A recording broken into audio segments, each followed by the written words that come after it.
The 48 laws of power. آج ہم علم کی باتیں میں دا 48 لاز آف پاور میں سے لا 31 ڈسکس کر رہے ہیں.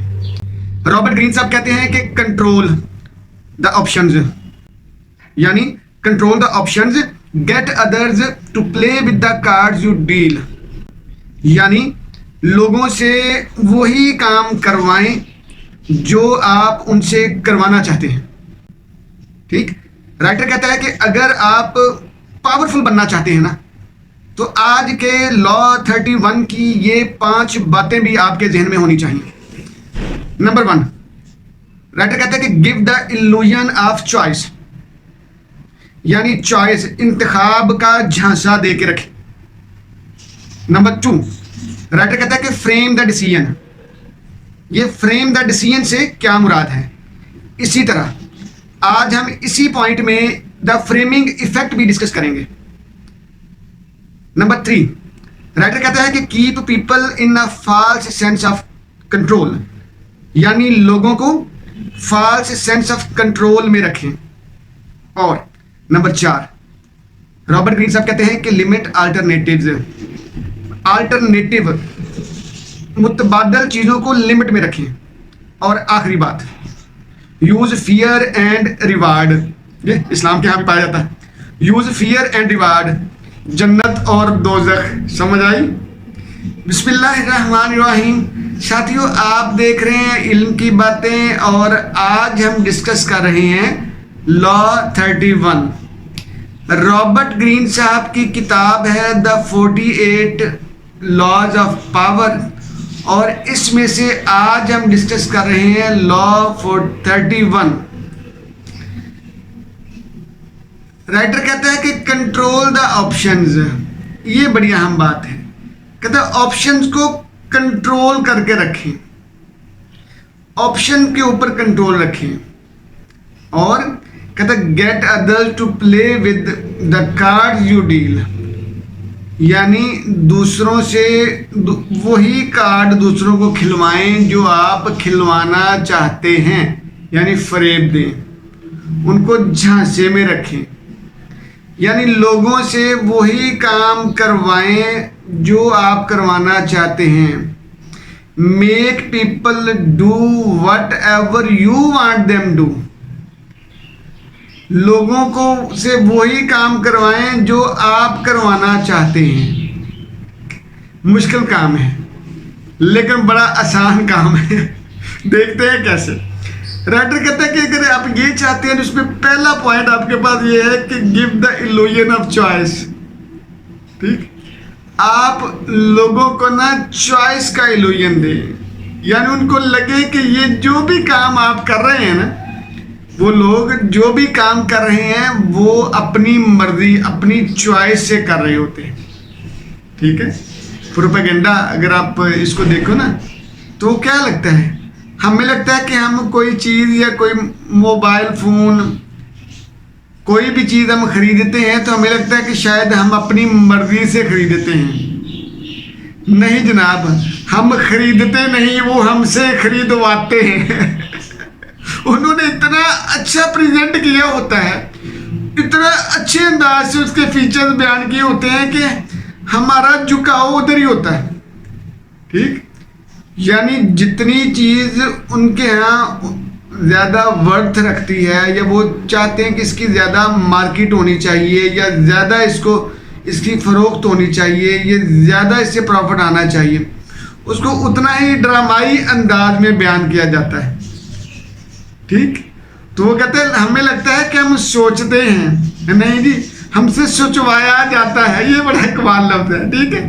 ہمیں لگتا ہے کہ ہم آزاد ہیں. نہیں جی، ہمیں آزادی کا جھانسا دیا ہوا ہے کہ ہم آزاد ہیں. ٹھیک ہے. جیسے وہ کسی نے کہا تھا نا، آج اندر بیٹھا ہوا ہے کہ جی کیا ہم غلام ہیں. ٹھیک ہے. تو دیکھیے انہوں نے بتایا نہیں آپ کو کہ 100 دنوں سے بھی زیادہ ہو گیا ہے، یعنی آدھے سال سے بھی زیادہ شاید ہو گیا ہے.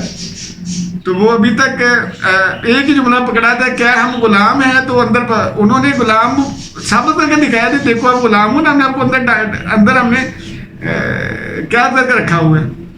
تو یہ بڑی اہم بات ہے کہ بھائی چیزوں کا نا جھانسا دینا. یہ ضروری ہے. کہتے جو لوگ جھانسا دینے, فریب دینے, دوسروں لوگوں کو بڑی آسانی کے ساتھ ان کو مائل یا قائل کر سکتے ہوں گے نا, وہ پاورفل ہو سکتے ہیں. تو give the illusion of choice, choice کا ایلوژن دیں. ٹھیک. نمبر 2, رائٹر کہتا ہے کہ فریم دا ڈیسیژن. ٹھیک ساتھ یہ جو فریم دا ڈیسیژن ہے نا, اس کے اوپر تو ہم بات بعد میں بھی کریں گے انشاءاللہ. ٹھیک ہے, کیونکہ اس کے اوپر دا فریمنگ ایفیکٹ باقاعدہ اس کے اوپر رپورٹس اور بکس ہیں اس کے اوپر لکھی ہوئی. ٹھیک. تو فریم دا ڈیسیژن کہتے ہیں ڈیسیژن کو فریم کریں, بیٹھ کے سوچیں. اگر میں یہ کہوں گا تو اس کا جواب آگے سے یہ آنا ہے. اچھا اگر آگے سے یہ جواب آیا تو نہیں, یہ ہمارے لیے تو صحیح نہیں ہے, میں یہ نہیں, میں اس کے سامنے یہ آپشن رکھوں گا. ٹھیک. ہم بیٹھ کے سوچتے ہیں نا, تو یہ ضروری بات ہے. کہتے ہیں جب تک آپ ڈیسیژن کو فریم نہیں کریں گے آپ پاورفل نہیں ہو سکتے. یعنی اگر آپ نے پاورفل بننا ہے, آپ نے طاقت کو گین کرنا ہے, تو آپ کے پاس کنٹرول ہونا چاہیے. تو کنٹرول کے لیے ضروری چیز ہے کہ ڈیسیژن میکنگ آپ کی فریمنگ ہو. ڈیسیژن میکنگ میں آپ کی فریمنگ ہو, آپ کے ڈیسیژنز فریمڈ ہونے چاہیے. یعنی ہم یہ کہہ رہتے ہیں کہ ڈیسیژنز ان کے ہوں لیکن فریمنگ آپ کی ہو. ٹھیک. آگے جی نمبر 3, رائٹر کہتا ہے کہ keep people in a false sense of control. لوگوں کو یہی لگے کہ جیسے کہ وہ کنٹرول میں ہیں, لیکن یہ کنٹرول فالس سینس ہے بھائی. جیسے ہمیں لگتا ہے کہ ہم بڑے کنٹرولڈ لوگ ہیں, ہم بڑے آزاد لوگ ہیں. 1947 میں ہم آزاد ہو گئے تھے. وہ کہاں پہ گیا 1947, وہ کہاں پہ گئی ہماری آزادیاں؟ دیکھو ہماری آزادیوں کا کیا حال ہو رہا ہے. ٹھیک ہے. تو یہ صورتحال ہے. اسی طرح اگر آپ ہمارے عام سوسائٹل نارمز میں بھی دیکھ لیں, ہمارے ایٹیٹیوڈز, ہمارے رویوں میں بھی دیکھ لیں, تو ہم ایسے ہی ہیں. آزاد ہم نہیں ہیں. آج کے دور میں کوئی بندہ بھی آزاد نہیں ہے. ہر بندے نے ہر دوسرے بندے کے اوپر کڑکی لگائی ہوئی ہے وہ چوہے کو پکڑنے کے لیے نا.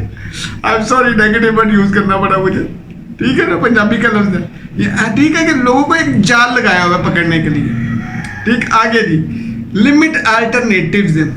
رائٹر کہتا ہے کہ آلٹرنیٹیوز جتنے زیادہ ہوں گے, آپ کے پاس سبسٹیٹیوٹ زیادہ ہوں گے, متبادل زیادہ ہوں گے, تو آپ اتنے زیادہ پھنسے رہیں گے, اتنے زیادہ ڈیسیژنز آپ کے کنٹرول میں نہیں رہوں گے.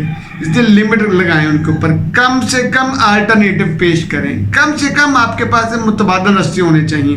جتنے رستے متبادل کم ہوں گے اتنے آپ کنٹرولڈ ہوں گے اور آپ کنٹرول رکھ سکیں گے. تو آلٹرنیٹیو کے اوپر کنٹرول رکھیں. اور آخری بات, رائٹر کہتا ہے کہ یوز فیئر اینڈ ریوارڈ. یہ ایک بڑا عجیب معاملہ ہے.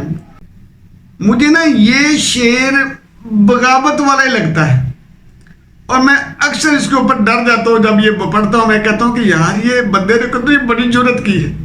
ٹھیک ہے. حالانکہ اسلام کا یہ اس کے سینس نہیں ہے. ذرا شعر سنیے گا. وہ کہتا ہے کہ تو مجھے آتش دوزخ میں جلا دے یا رب, کوئی اپنا سمجھ کر ہی تو سزا دیتا ہے. تو میں نے کہا بالکل ٹھیک ہے. جب سزا ملے گی نا تو پھر پوچھوں گا جی آتش دوزخ کیسی ہے.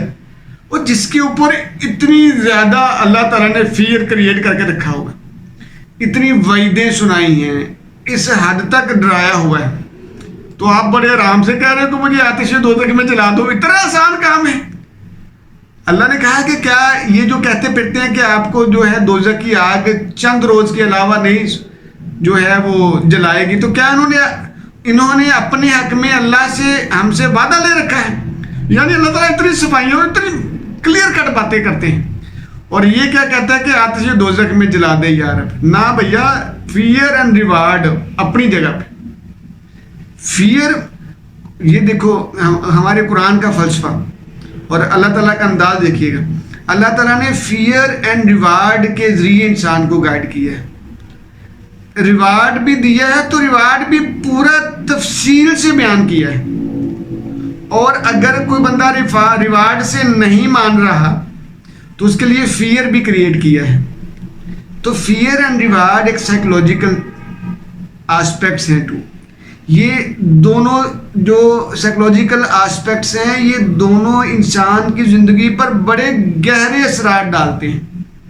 تو اگر آپ کنٹرول چاہتے ہیں تو آپ کو بعض اوقات فیئر کریٹ کرنا پڑتا ہے, دوسرے بندے کو ڈرا دینا پڑتا ہے. یہ وکیل حضرات ہمارے کیا کرتے ہیں, ان کے پاس چلے جائیں نا تو کیا کرتے ہیں, کام ہوگا نا 5,000 کا تو کہیں گے یہ 50,000 روپے کا.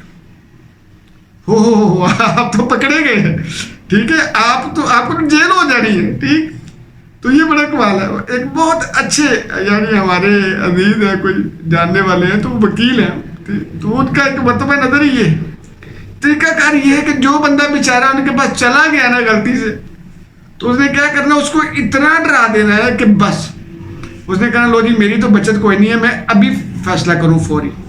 ٹھیک, تو بھائی فیئر اینڈ ریوارڈ یہ بڑی اعلیٰ بات ہے.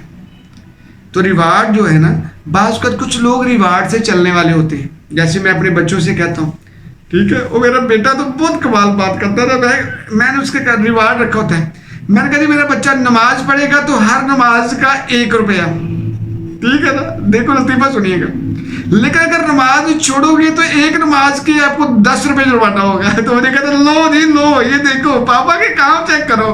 ٹھیک ہے, دینا 1 روپیہ ہے اور لینا 10 روپے ہے. ٹھیک ہے, تو یہ لطیفہ, یہ تو لطیفہ ہو گیا نا. تو اب ایسا کریں, وہ بڑی بہتر بات ہے. یہ پاس ہی ہمارے مسجد ہے نا, تو میں اس کو ہاتھ میں پکڑ لیتا ہوں, ساتھ چلو جی مسجد چلتے ہیں. تو وہ کیا کرتا ہے کہ ساتھ ہی مسجد کے جو ہے وہ چھوٹا سا کھوکا ہے جس سے بچے چیزیں جو لے لیتے ہیں, تو وہ مسجد جاتے جاتے مجھے کھینچ رہا ہوتا ہے کہ پاپا یہ پہلے کھوگی چلتے ہیں. ریوارڈ ہے نا, میں نے ریوارڈ اس کو دیا ہوتا ہے کہ چلو جی تمہیں چیز لے کے دوں گا, نماز پڑھنے جانا. تو اس نے باقاعدہ مجھے کھینچ کے ادھر لے کے جا رہا ہوتا ہے, میں اس کو ادھر کھینچ رہا ہوتا ہوں. ٹھیک, اور میں نے کہا یار نماز تو پڑھو, بعد میں آگے کریں گے. میں جی پہلے یہ کر دی. ٹھیک ہے, تو ساتھیوں ہم لوگ, میں باپ بیٹا, ہم لوگ بڑے مزے سے نماز پڑھنے جا رہے ہوتے ہیں, مزہ ہی آ جاتا ہے. میں نے کہا یار تمہارے ساتھ نہیں جانا, تم تو تماشے کروا دیتے ہو, وہاں پہ تماشا لگا دیتے ہو. ٹھیک ہے, تو ساتھیوں یہ جو ریوارڈ ہے نا, اس کے بڑے فائدے ہیں. یہ ریوارڈ پیسہ ریوارڈ ہے نا, ٹھیک ہے, تو وہ کیا کیا ناچ نچواتا ہے, دیکھ نہیں رہے ہو, آپ کو نظر نہیں آتا آپ کو کیا کیا کام کرتا ہے. تو ریوارڈ بڑی اعلیٰ شے ہے. فیئر اینڈ ریوارڈ, بعض اوقات لوگ اپنی فیئر یعنی خوف کی وجہ سے بھی ترقی کر جاتے ہیں, آگے بڑھ جاتے ہیں. کچھ لوگ اپنے شوق یا ریوارڈ کی وجہ سے بھی آگے نکل جاتے ہیں. تو اس لیے آج کے لا 31 کا جو آخری پوائنٹ تھا کہ use fair and reward to control the others. دوسرے لوگوں کو اگر کنٹرول کرنا ہے تو فیئر اینڈ ریوارڈ بھی استعمال کر کے دیکھیں. جی جزاک اللہ. جی